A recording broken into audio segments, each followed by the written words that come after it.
बड़ी उपलब्धियों में से एक रहा। ये कर आप आइडिया कर 2022 में, जैसा मैंने बताया कि मुझे 2022 में मैंने मिसेस इंडिया आईएमसी में पार्टिसिपेट किया, और जब मैंने वो प्रतियोगिता वहां से जीती तो उसके बाद वो कनेक्ट उस ऑर्गेनाइजेशन से मेरा बन गया।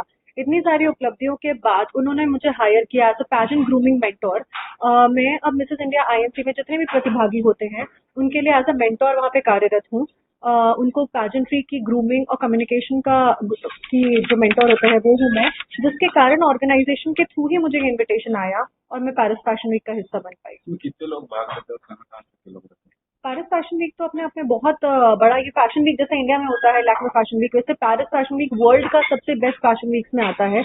और इसमें कोई हिस्सा नहीं लेता है, आपके सिलेक्शंस होते हैं। अगर आप उस क्राइटेरिया को फुलफिल कर रहे हो, सबसे पहले 5-7 हाइट के नीचे लड़कियों को लिया ही नहीं जाता है। एंड माय गॉड ग्रेस मेरी हाइट 5'7" है, 170 सेंटीमीटर्स मेरी हाइट है, जिसके कारण मैं उस चीज का हिस्सा बन पाई। अगर आपकी हाइट कम है तो आप उस ऐसी जगहों का और ऐसे बड़े फैशन शोज का हिस्सा नहीं बन सकते हैं। मैम वहाँ तक जाने के लिए आप तो चले गए, बाकी लोगों को जाने की क्या करना है?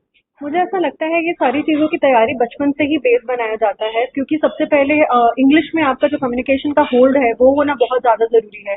कॉन्फिडेंस बिल्डिंग का बहुत ज़्यादा की ज़रूरत है। तो मुझे लगता है कि सबसे जिसको भी इन सब चीज़ों में जाना है, ये आपके लाइफ के बाद के हिस्से में आएगा। पहला जो पड़ाव है वो आपकी पढ़ाई लिखाई का पड़ाव होता है। जितना ज़्यादा आप अपने आप को एजुकेट करेंगे, जितना ज़्यादा आप अपना अवेयरनेस और आईक्यू लेवल बढ़ाएंगे, उतना आपके लिए सीढ़ियाँ आगे की खुलती जाती हैं।